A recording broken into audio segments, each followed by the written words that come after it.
মঙ্গলবার ছিল ভাইয়ের জন্মদিন আর বুধবার ছিল জন্মদিনেরই অনুষ্ঠান, সেদিনও তাই কেক কাটিং হতো।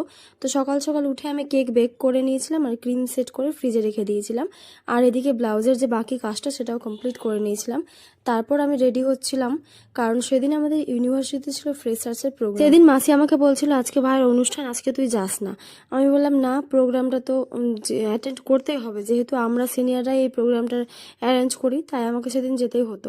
তো আমি এদিকে রেডি হয়ে বেরিয়ে পড়ি, তারপর সেখানে পৌঁছে যাই। আর আগের দুদিন যে প্রিপারেশনগুলো চলছিল, মানে ঘর সাজানো বা আরও কিছু, সেগুলোতে আমি আসতে পারিনি কারণ ব্যস্ত ছিলাম। আর এখানে সুন্দর করে আলপনা দিয়েছে বান্ধবীরা মিলে, খুব সুন্দর লাগছিল দেখতে।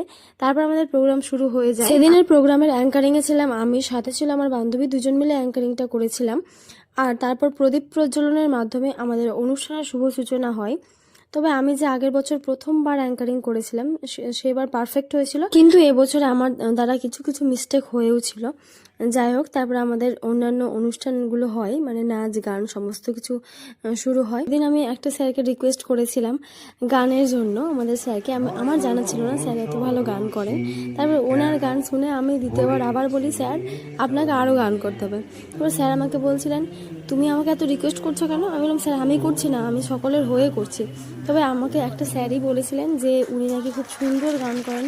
সত্যি উনি সেদিন ভীষণ সুন্দর গান করেছিলেন।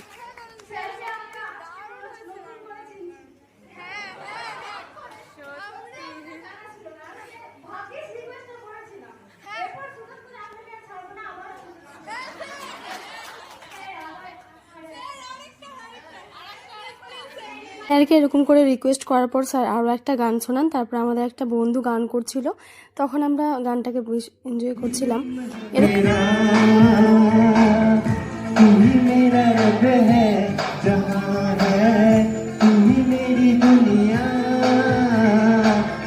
তারপরে ছবি ভিডিও এসব তুললাম। আর ফ্রেশার্স স্টুডেন্টের জন্য যে ফাইলগুলো ছিল সেখান থেকে কিছু ফাইল বেঁচে গেছিলো, মানে অনেকেই সেদিন আসেনি, তো আমরাও ফাইলগুলো পেয়েছিলাম আর কি।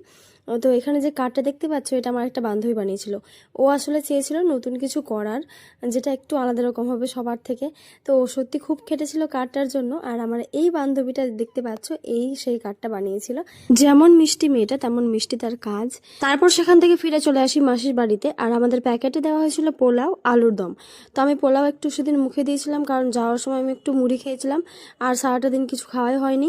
তো কোনো রকম একটু পোলাও খেয়েছিলাম, বেশি খেতেও পারিনি, একটু তাড়াহুড়ো করেই খাচ্ছিলাম কারণ ওদিকে অনুষ্ঠানও শুরু হয়ে গেছিলো মাসির বাড়িতে।